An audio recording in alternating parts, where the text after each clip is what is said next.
สบายดีท่านผู้ชมสบายดีกันสุขคนสบายดีทุกท่านสบายดียามแรงเด้อทักทายสบายดีกันอ่าตอนนี้ก็5 โมงเข้า6 โมงแล้วพี่น้องเอ้ยสบายดีตอนแรงพี่น้องเอ้ยอยู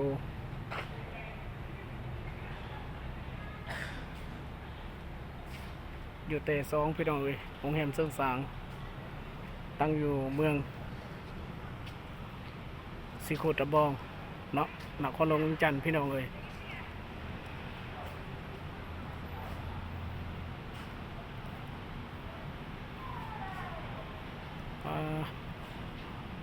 บรรยากาศ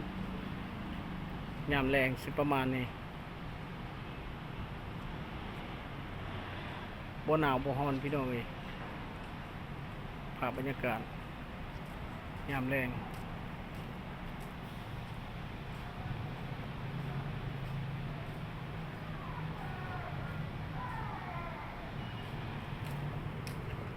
ทักทายท่านผู้ชมสบายดีสุขคนพี่น้องเอ้ยอัปเดตยามแรงอยู่โรงแรมเซิงสางบ้านนาคำเมืองสิโคตรบองมื้อนี้เป็นมื้อวันที่20พี่น้องเอ้ยมื้อวันที่20มื้อนี้ก็เป็นมื้อวันศุกร์วันเสาร์พี่น้องเอ้ยวันที่20เดือน12 2025เนาะอีกจากเดือนกะใกล้สิฮอดปีใหม่แล้วพี่น้องเอ้ยเนาะสบายดีปีใหม่ลาวแหละเนาะท่านผู้ชมกะที่ทุกท่านก็เคยทักทายกันยามแรงพี่น้องเอ้ยเนาะว่ายังบ่ได้พี่น้องเอ้ยมื้อนี้เจ็บคอเป็นหวัดเป็นไอบ่เซาจักเทื่อพี่น้องเอ้ยเนาะหลังจากทิปแคลก็พอได้อยู่พี่น้องเอ้ยเซาได้จักดอยเนาะก็ประมาณ70-80%พี่น้องเอ้ยบ่ฮอด100แต่ว่าก็เป็นหวัดอีกพี่น้องเอ้ยเว้ายังก็บ่ออกเว้ายังก็บ่ได้พี่น้องเอ้ยคอแหบเบิดเนาะทักทายยามแรงพี่น้องเอ้ยนักท่องเที่ยวก็เริ่มลั่งมาไล่มาพี่น้องเอ้ยเนาะ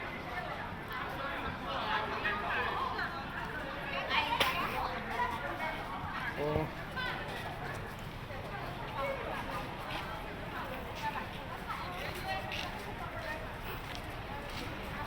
จักรถจักคนพี่น้องเอ้ยเนาะยามแรงพี่น้องเอ้ยนักท่องเที่ยวชาวจีนพี่น้องเอ้ยแวะกินข้าวกินน้ำพี่น้องเอ้ยบางคนก็อาจจะพักอยู่นี่บางคนก็กินข้าวเลยออกไปพี่น้องเอ้ยโอ้จิบขอโทษขออภัยพี่น้องเอ้ย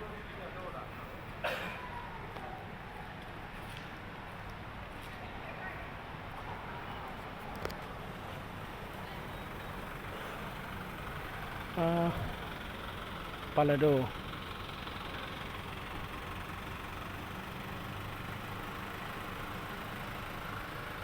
ภาพ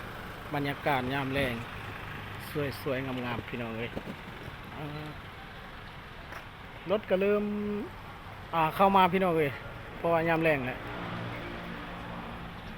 กำลังไล่มาพี่น้องเอ้ยจากรถจากคนพูดนะผู้สาว ยังวะ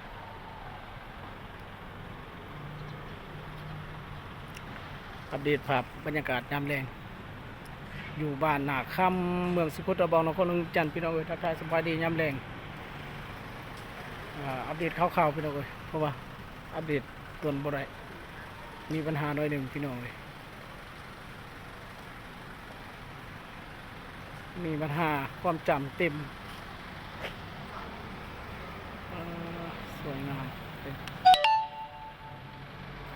เริ่มเตือนแล้วพี่น้องเอ้ยประมาณ5 หรือว่า6 นาที7 นาทีถึงแม่นยาวที่สุดเลยพี่น้องเอ้ยเดี๋ยวนี้บ่คือตะกี้ถ่ายได้20-30 นาทีพี่น้องเอ้ยเดี๋ยวนี้60%ก็เตือนแหละจะมีปัญหาพี่น้องเอ้ยบ่ได้ล้างเครื่อง ทรศัพท์บ่แน่นอน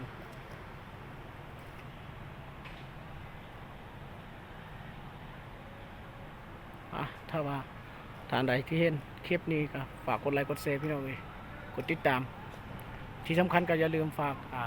กดกระดิ่งเพื่อแจ้งเตือนเบิ่งคลิปต่อไปพี่น้องเอ้ยเอาสำหรับคลิปนี้